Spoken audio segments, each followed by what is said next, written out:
Hello, everyone. Hope you are enjoying our AA hackathon as much as I'm doing. It's an honor to welcome you to this engagement panel discussion titled Women Leaders in Tech Business as part of our AA hackathon with a profound focus on social impact. Today, we will have the privilege of hearing from our accomplished and inspired women who have made their mark in the tech industry, leading the way of change and innovation. The presence and influence of women in technology has been growing exponentially. Today, we are joined by four executives, each representing a different company and bringing a wealth of experience and a new, unique perspective to the table. Our purpose here is not only to celebrate their remarkable achievements, but also delve into the challenge they face, the strategy that propelled them forward, and the vital role they believe women play in shaping the tech industry future. Throughout our discussion, we will explore the pivotal project that they have been part of, the initiative promoting diversity and inclusion within their organizations, and the importance of mentorship in nurturing our talent. We will also touch on how technology can be a catalyst for positive social change and the responsibility they hold as leaders in this rapidly evolving landscape. But before we dive in, let's go to know our estimated panelists a bit better and learn about their incredible journeys in the tech industry. Iman is head of Innovation Factory and R&BT Department of Tunisia.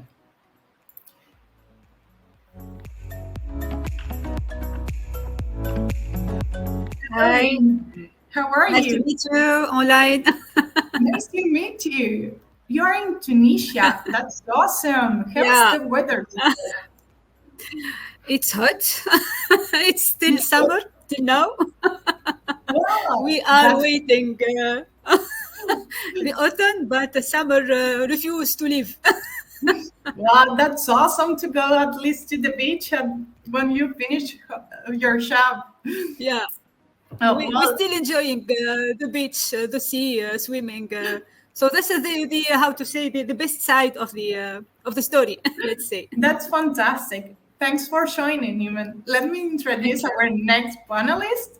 Will be also with us, Justyna Demkowicz. She is a managing director, FCO, COO from Poland, head of Global Technology Center in Warsaw for the corporate and investment banking for Santander Bank.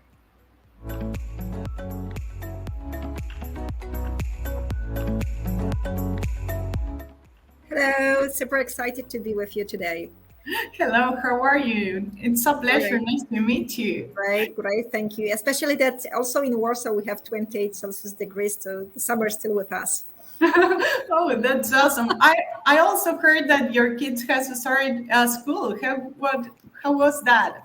Yeah, yes, indeed. It's never an easy transition, this direction from holidays to school, but everyone survived and we are on the new track. So fingers crossed.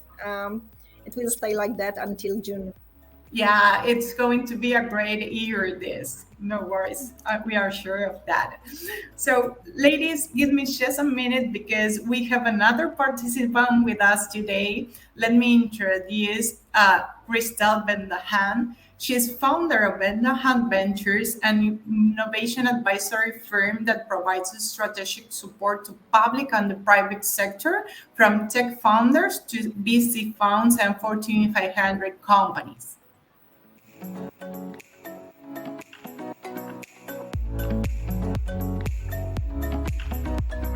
Hi everyone, it's so great to be here and alongside inspiring women. Hi, Krystel. Thanks for joining. I have heard that you are organizing the NASA challenges here in Malaga, right? Yes, it's well, it just happened the 6th of October, 7th and 8th. So we are super excited to bring it for the first time to Malaga. That's really awesome. It's going to be a great event. All the like for that. Thank Well, you. ladies, let me introduce our last panelist. She is director of the IT department for BNP Paribas CIB Spain. She is responsible for the maintenance and development of local applications for more than 12 European countries. Is with us Shirin Bidkeli.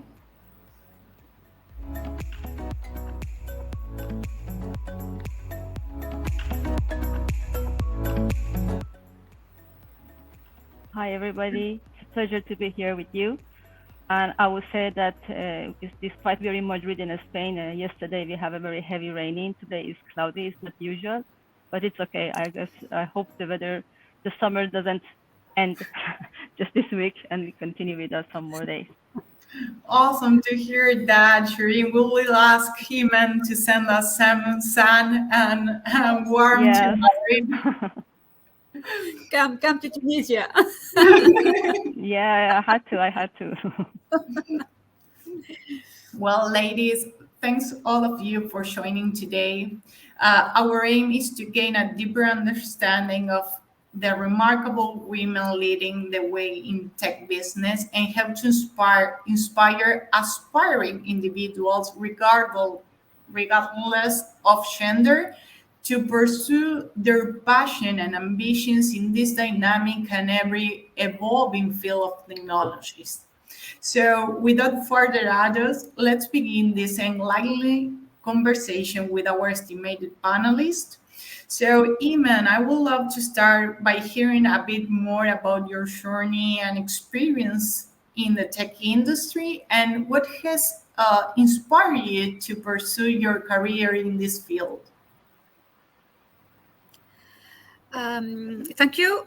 Let's say that I'm really inspiring by people, women especially, who defied the culture of their epoch and has done things that are completely different from other ladies are doing, such as, for example, a very famous woman in Tunisia called Aziza Othmena. She was an ordinary lady, but she insisted to speak in different languages. She started acting in different domains as if she was a man, and she made the difference by impacting the healthcare sector without being a doctor. So this ability to believe in herself and to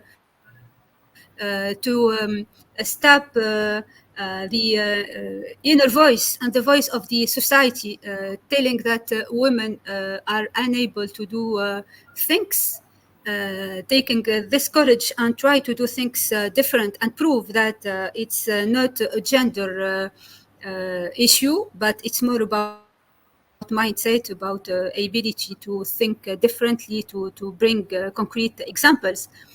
Shaped a lot my education, and that's why I've decided to do engineering study. I was first graduated as a mechanical engineer, but after that I started being interested by the by software engineering, since I've witnessed that it is a level, how to say, it's we can leverage a lot using new technologies, different domain of activities. In addition to the similarities between mechanics and software engineering. So I started working in that domain, software engineering, but adapted to industrial sectors, till the moment where I've started seeing that I'm missing some areas of capabilities, like strategy, like marketing, like business overall, since I was more technical than strategist, analytics, etc. So that's why I've proceeded and made an executive MBA, where I discovered another part of the corporate, of the interaction, of understanding the market, the economy, the how you can capitalize on your skills, the skills of the team. So it was really a paradigm shift for me. It was a new birth.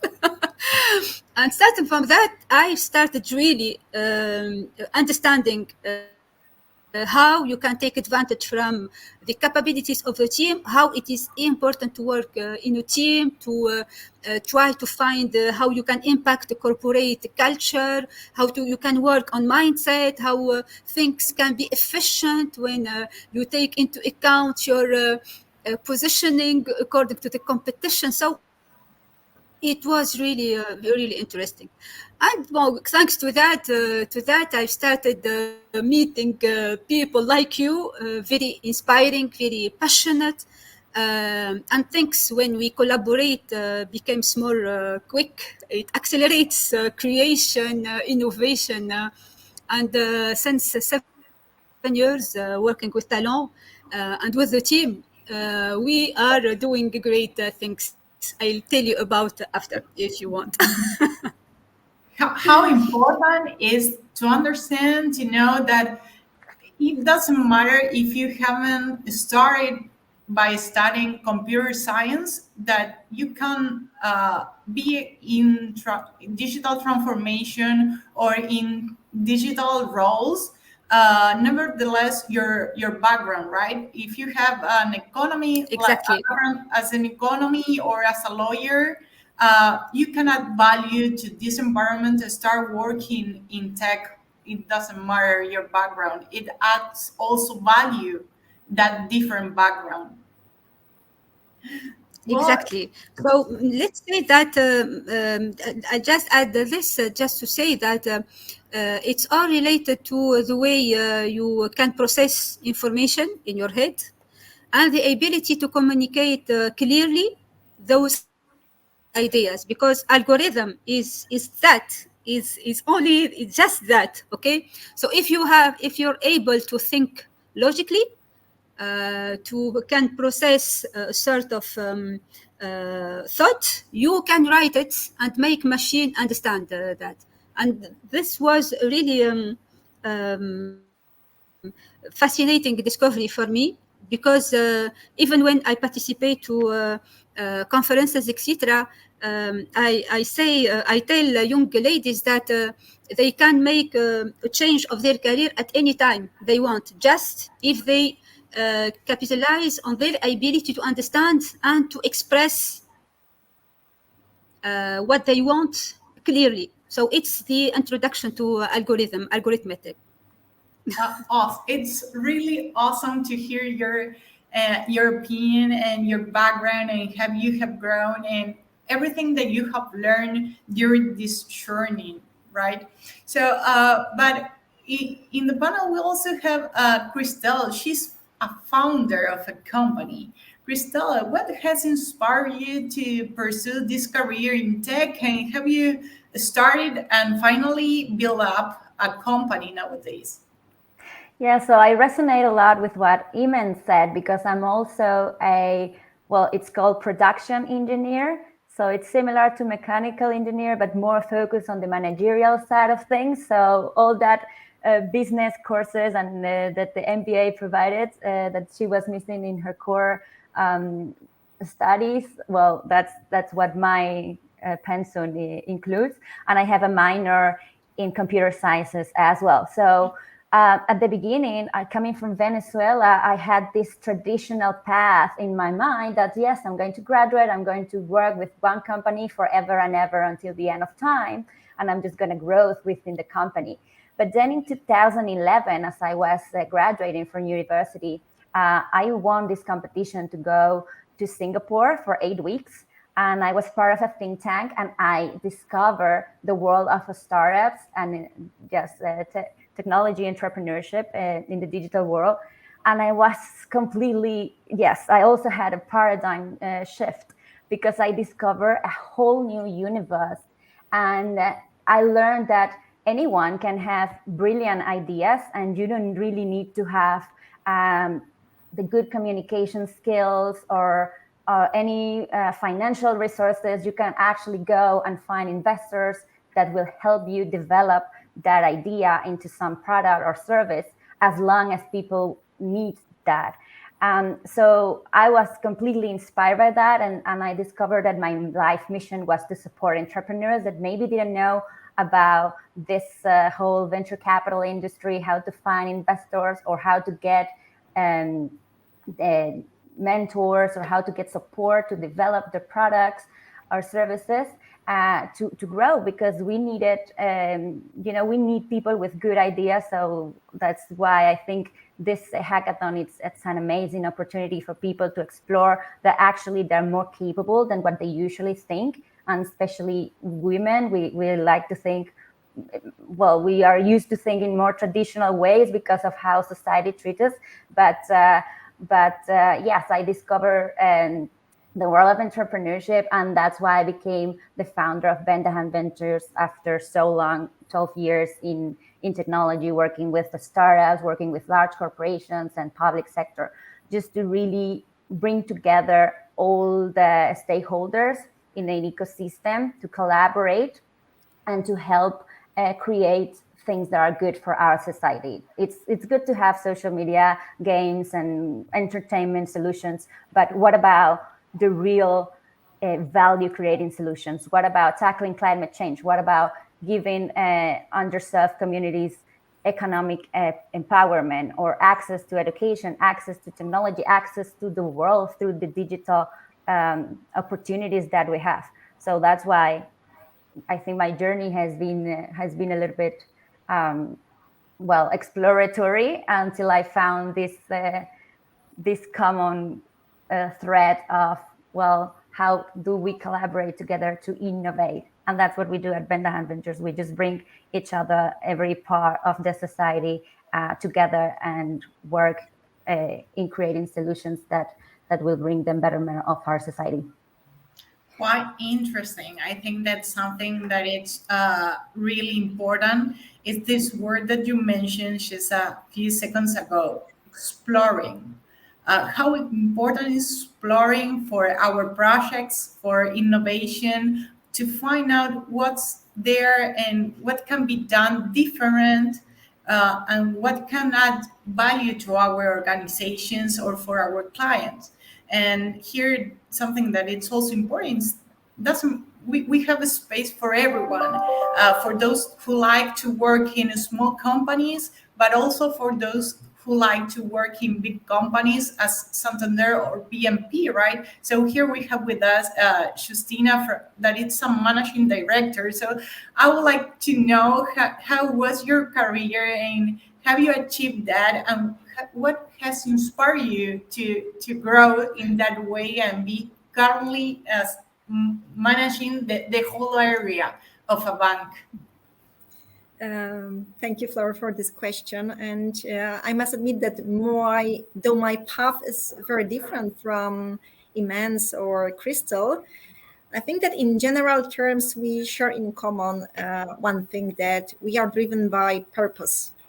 So in my case, when I think about those moments when I was taking the most important decisions in my life, whether to go left or right, they were not driven by technology. They were driven by a strong need to explore the world, to face complex problems, to touch unknown, to have intellectually challenging life, let's call it like that. And on the other hand, they need to make a difference, even if a very tiny, tiny difference, to change this world for better. And because I was born with strong math skills, those skills partner with technology made me well equipped to follow the path I chose. I studied theoretical physics, cosmology, It doesn't sound that much like tech faculty, but in fact, even cosmologists mainly spend time in front of the screens, analyzing data and programming, writing their own codes. So it was already at this stage quite an important component of my life. Then I decided to move towards the more tangible real life and world. And I joined advisory business because what I was missing was, those deliverables impact more visible than in case of cosmology studies. And on the other hand, still quite challenging, intellectually challenging world. After some time, I moved to the financial industry and ended up ultimately with Santander Corporate Investment Banking. That is again a great place to put in practice this kind of skills with pleasure of working close to the people and contributing to probably the most challenging transformations our clients are undergoing. So impacting the entire world. I was starting my career 20 years ago. Today, I think it's much easier to become a part of technology world because I can hardly imagine any human activity today, or for sure in the near future, that it's not positively influenced by technology. So whatever is your purpose, I think that alliance with tech is the right choice to have a really meaningful life. Yeah, well, currently we are in a transition journey. But if we think, for example, in our kids, they has grown with technology in their hands. So probably for them, it's something quite useful, right? To work in technology or to study a career, but then link that to technology. So that's why I like to say that there is a space for everyone, and it doesn't matter your background. It's quite important that you are interested in technology and take advantage of that and start working in this environment, in this industry, because any other industry will take advantage Yeah, of technology. definitely. What I'm observing in the center we are building and hiring many people is that they have very different educational background. And sometimes they are graduates from the faculties that we would never think about tech related. And they are doing perfectly well. So And I fully agree, yes, that this is the place for everyone. and why do you think that works? Which are the extra value that those different profiles adds to these So teams? my bet is that, and my belief is that technology is changing. Yes, in the past we used to think about technology just like some coding and things done individually. Not very much related to any real life. But today, technology is a part of our life, and it really requires very good understanding of the needs of the users. And those needs are very much related to social behavior, social situations. So we absolutely, when we think about building tech value chain, we really need people with different skills, different sensitivities, different perspective to make sure that the solution really meets all the requirements and the potential and can bring into the equation. Yeah, and Shirin, what unique perspective or trends do you believe that women bring to the engineering and leadership roles in the tech industry? How are your teams also forming at BMP? I would say that along my career in MBMP, which is almost more than 20 years, I've always been surrounded by women in management and leadership positions. Um, the my IT team, the previous one, the gender equality ratio was in 50% women and men. So for me, working with women has been something very normal. even being in IT. But that's true that globally speaking, when you focus on IT side, there are more men than women. I think that what brings women, obviously we are almost 50% of the population, we are women, so we have something to bring. And I think there are also some research that they show that the women in technology companies, they help to increase the profitability of the companies. So globally, I would say obviously we bring diversity, we bring new ways of thinking, we have good, strong interpersonal relationship, we have empathy, we have good communication skills. We like to build a positive environment, work environment, and we take a lot. People care is one of our, I would say, a strong point. So as I said, globally we have a much to bring, but I also believe that the people capabilities and competencies and skills that help us to help them to be successful is not a question of gender. That is what I always like to remind everyone. It's some personal. It's a person. We are all people, independently of our gender. Each of us as a person have a strong point. We have something special to bring to a team.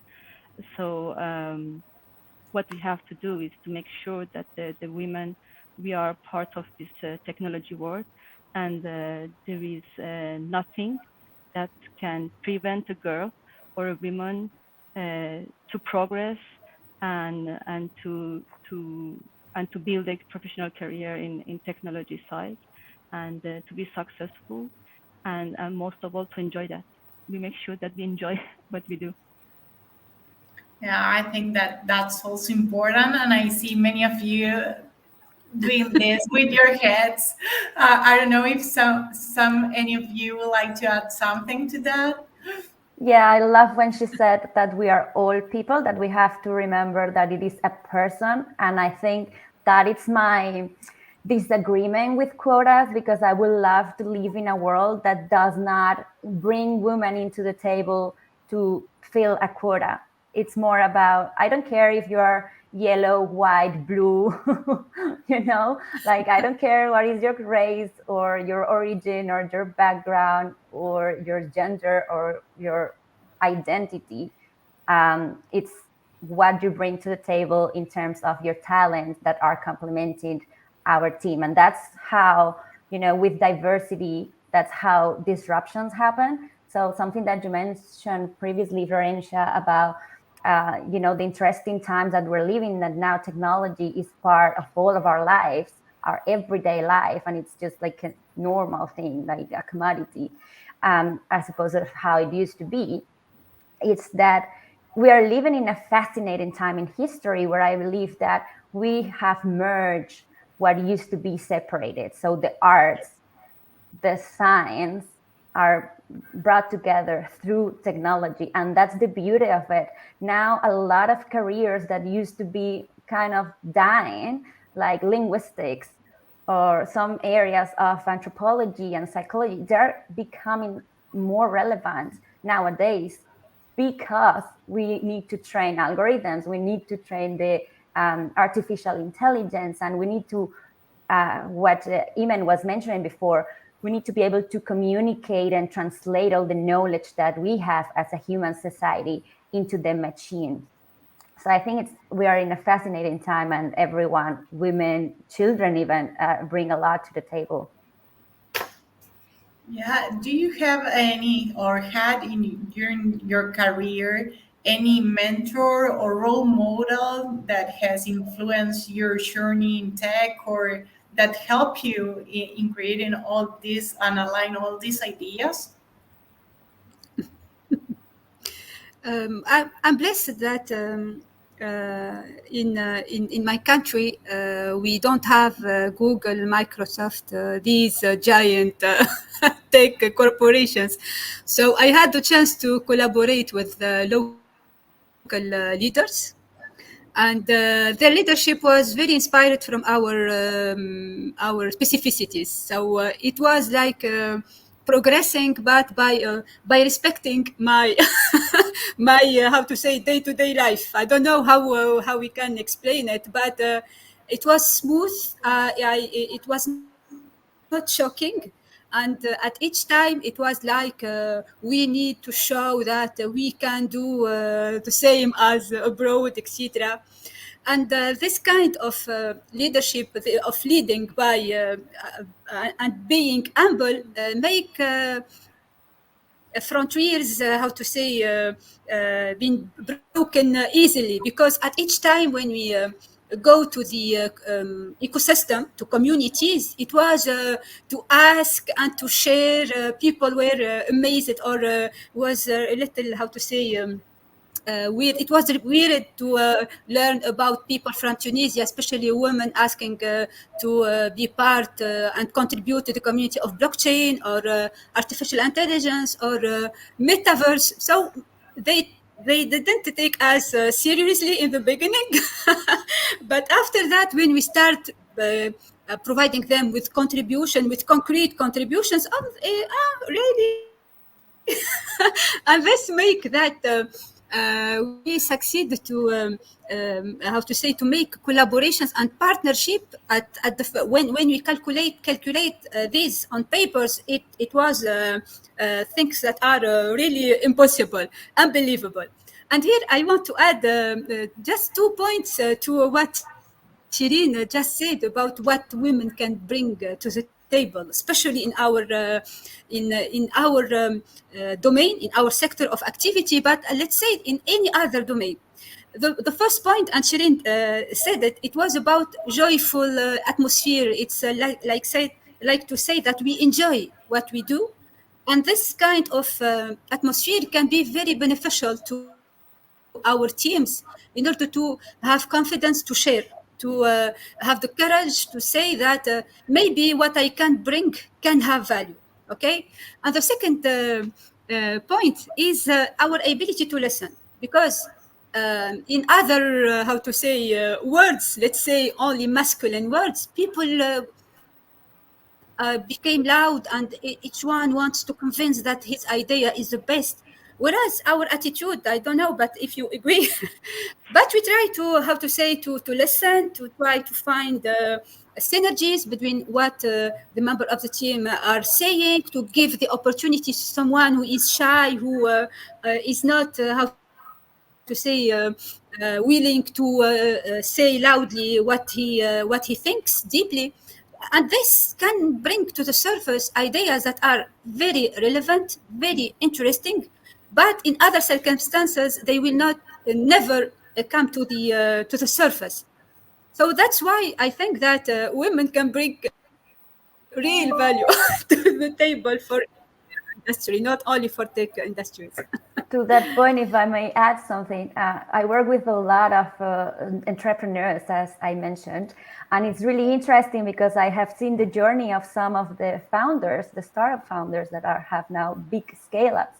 And some of them, actually, most of them that became mothers, they say, people, and especially investors, they were very skeptical when we were raising funds, because they say, how are you going to be able to maintain, your family and raise a child, and then also take care of raising your startup? Because at the end of the day, startups are another baby, right? So the intellectual baby anyways. And they told me, all of them, that since they became mothers, they became better managers.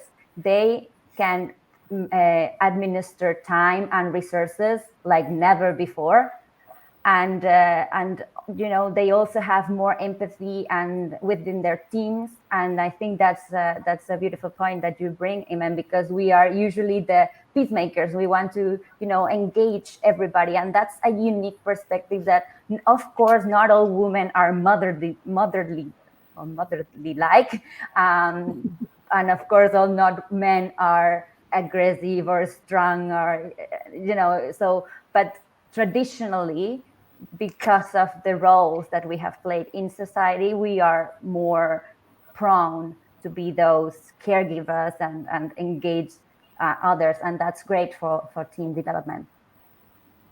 Yeah. It's quite important. And Krystel, we know that diversity and inclusion are quite vital in the industry nowadays, right? So, how do you promote diversity and inclusion within your organization in a startup world? And if you have any strategy to promote this also with your clients? Yeah, so every time, when someone tells me about a quota, I'm like, okay, yeah, okay, good that you at least are thinking about the diversity. But I always try to say, just look at the person, look at the talents, and then also develop the team within.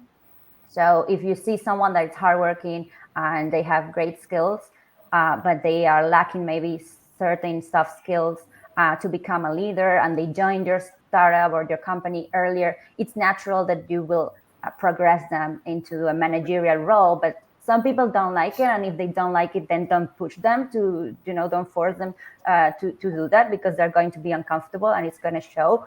But you can help them. Sometimes they just don't have the tools on how to become, the managers of the team, and you can help people to really develop those soft skills. So training, I would say, training, it's a good way, upskilling, but also if in terms of hiring or attracting not only women, but underserved communities, and just people that traditionally will not join your type of business or your company.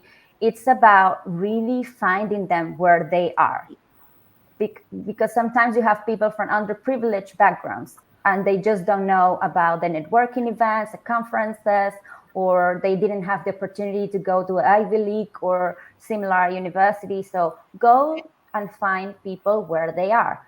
Join communities that have young children, young professionals, that have women, that have, whatever you're looking for. Go and find those communities, and of course give visibility to, in this case, to women, and create those role models, because some people need role models. For me, it's kind of different. I was privileged because in my household, I would say, I always saw strong women, and not in the sense of being, as people call it, maybe aggressive or not ladylike, not like that. I believe the right word is independent women. So they wanted to have a career and they went after it. Especially a particular example is my father's aunt. So she was the first lady that ever studied medicine in Venezuela. So I think that having those role models somehow shape my abilities, I would say, of my independence.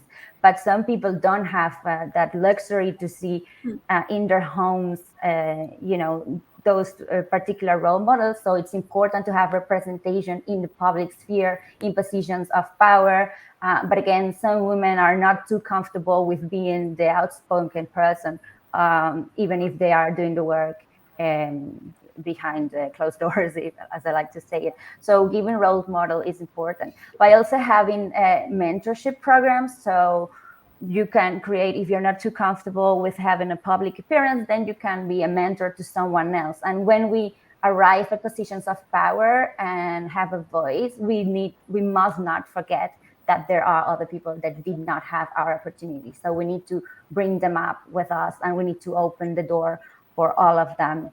And again, in that sense, you can also join communities of younger women to help others and share your experience. That's a way of how we promote diversity and inclusion. And I'm gonna finish with the last one. There are a lot of women-led events, or the events that have the name women either in front or at the back of it, and it feels for men that they will not be welcome, or that it's exclusively for women. So if you are a guy, a man, listening to this intervention, please join those events. Even if it says it's women in tech, join, because we need you. We need your perspective, and we need we need allies to really, not only for women, as I said, for minorities as well. all the allies are important, and that's how we're gonna really bring a diverse workforce.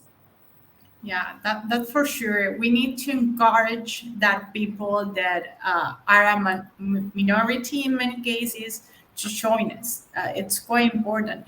Shirin, have you? How can can we encourage more women and underrepresented groups to pursue careers in tech and aim for a leadership position, for example? Okay, based on some research I read about from McKinsey, what they say is that based on this research is that there is a, I mean, we have to see where's the source of why they're why the women they don't join they don't study STEM careers, and why they are not that much their participation on technology and tech companies. So what they say, according to McKinsey, is that there is a significant drop of the young girls when they move from secondary high school to the university. And then also there is another drop once they start the study on technologies, STEAM. Then when there is another drop when they go to the workforce, they start to work. So we have to see what's the reason of that. What they say is that because mainly it's because the young girls, they are not as I say, they are not supported by their teachers, by their parents, by their peers.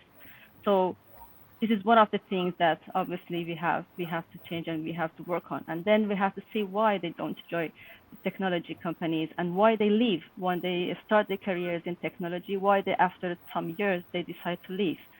So this is the 2 points from my point of view that we have to work on. So on the first side, which is related to the education mainly, and to supporting, to the mentoring the younger, to be with them, to explain what is it about, and to help them and to promote them, and to let them see that this what's interesting behind on that, and there isn't any barrier for them to study those careers. And then when they start the technology, we have to find a way to retain women in those fields. So how we can retain women who are working on technologies companies, and they want to continue their career in the leadership positions and the management position. And that one, it depends on the companies, on the the company's policies, and whether they have the culture of the company. We should have an inclusive culture. We should have programs to help the women, to promote them, to listen to them, because we women, we don't use to go and to talk about what we do. We are always expecting someone to realize by themselves what we are doing, what are the results of work. So we are, we don't used to go and show, wow, I have done this. I have did this. We are just waiting someone to go, oh, well done. And nobody comes to you to say, well done. So the companies should make a place to make the voice of women be heard. So they are heard. So they are respected, they are valued, and they are supported mainly. So I would say that for one side, we have the company culture that we should reinforce that and work on that. And then we have the educational side and the education and university, that again, we need the industry and the companies to help the young girls to promote and to learn about technology and find it exciting for them. Thanks for sharing, Shirin. I think that it's quite important to support women from very early stages when they are school. Share with them what can be done in the future, right? What are the possibilities, and that start removing some blocks that they think there is outside that they are not, especially in tech environments and for the tech industry, right? Uh, Probably the tech industry is known for its demanding pace, and any woman in tech face work-life balance challenges. And I would like, Justyna, if you can share with us, you have kids, you have your family also. So how do you manage your career while maintaining a healthy work-life balance? Okay, that's a tricky one. Even the word balancing already sounds a bit risky, yes, and like a never-ending story. So, but I'm a born optimist, and I try always to find the positive things. And to be honest, what I discover along my career is that in any leadership position, balancing is a critical thing. To know when to choose which sometimes very extreme and very different behaviors. That there are moments to react like that, and there are moments that you react and should react completely differently. When it comes to private and professional life, what I am trying to do is not to think about them as separated parts of my life. I have one life. I'm one person. I have different passions, different needs, but it's all about me. It's not Justyna in the morning one and another one elsewhere. So what I am trying to do is to make sure that myself, my colleagues, my bosses, but also my family understands that my life is a bit more complex than the way they look at me. So first of all, I try to really manage the priorities, what to really understand short term, medium, long term, what is most important for me, what I want to achieve at work, what I want to do with my beloved ones to feel satisfied. Communicate openly those things. And this is super important. Yes, people don't know what we have in our heads.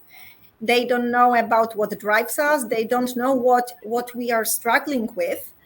And especially when it comes to my family, it helped me a lot when I started to talk to my daughters about what I do at work, that it's not just sitting in front of a laptop, but there are really things happening and why I'm so excited, or sometimes why I'm stressed or worried.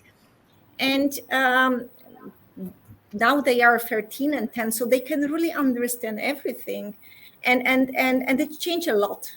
It really changed a lot. And the same with my bosses and colleagues. It's a very different situation when you just very stressed leave the office, or when you just tell your colleagues, sorry, but tomorrow I will need because of this and that. Yes, and surprisingly, people, they understand, yes, and even support you. They even then ask you about what happened at home or here and there.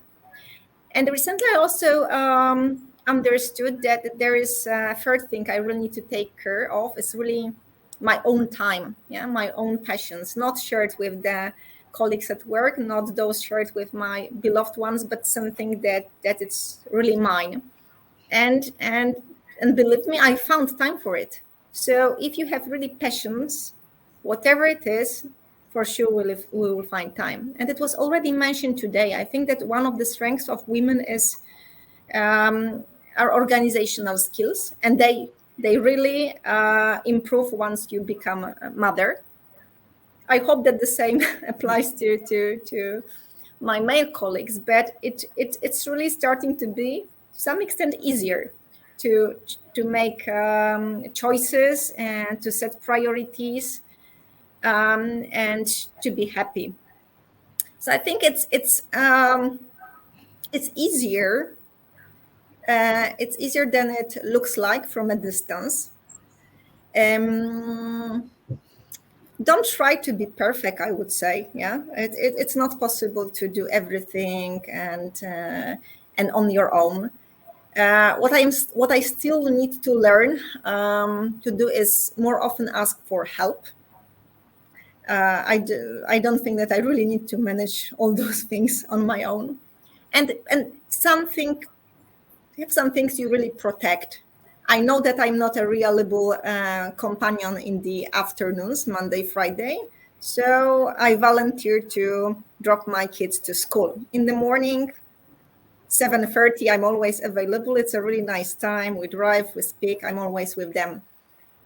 Then in the afternoons, I need some support, either my husband or someone else. But then in the evening, they are 13 and 10, but still bedtime reading is time for us. I love reading.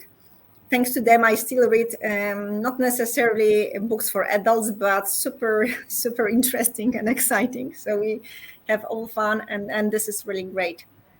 And maybe last but not least, it's I think also very important to encourage your kids to have their passions, not only obligatory part of their life, but also passions. My older daughter is now professional football player. So it means that our family life logistic is very much organized around her trainings and league matches and competitions. And thanks to that the older one and the younger one is also driven by other things. They I think are more open and can easier understand that their parents also have their life. So however it sounds and whatever is the opinion, I think that this balancing is something good, something that makes our lives more rich.